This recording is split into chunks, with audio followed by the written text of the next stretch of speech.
La chapelle de Saint-Benoît est non seulement spectaculaire, mais elle est particulière également. Au centre, en effet, on n'y trouve pas un tableau, mais une statue qui représente solennellement le fondateur de l'ordre bénédictin, Saint Benoît de Norcia, ordre auquel appartenaient l'église et le monastère adjacent.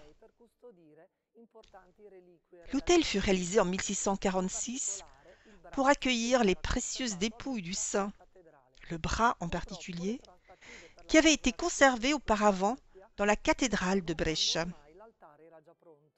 Malheureusement, les négociations pour le transfert de cette relique échouèrent alors que l'autel avait déjà été réalisé.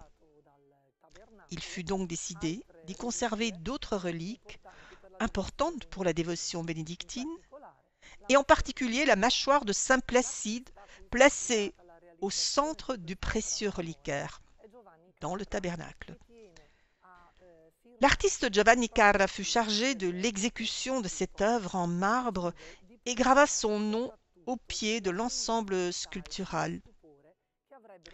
Il décida de miser avant tout sur l'effet scénographique et l'émerveillement que devait susciter chez les fidèles le contraste des deux couleurs du marbre, le noir et le blanc, sur lequel se joue toute la composition, à travers l'utilisation de nombreuses nuances.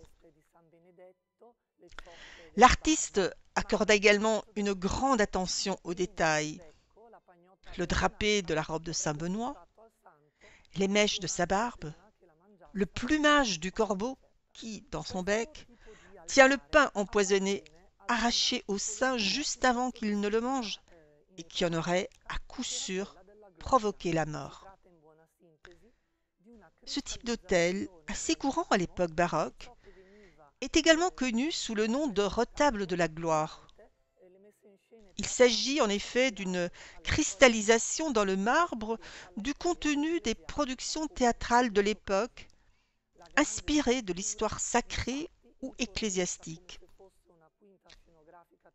La grande structure entoure, telle une toile de fond théâtrale, une sorte de scène, le centre de l'autel qui accueille la statue de Saint Benoît, agenouillée, dans une position extatique, et à la gestuelle extrêmement expressive et théâtrale.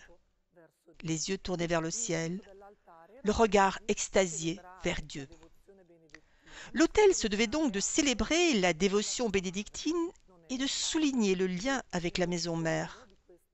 Et ce n'est pas un hasard si, à l'arrière-plan de cette représentation, on trouve le tableau du monastère de Monte Cassino, alors que ne manquent pas les références à la règle établie par saint Benoît, représentée symboliquement par le livre fermé au pied de la statue et le livre ouvert à l'intérieur du tabernacle.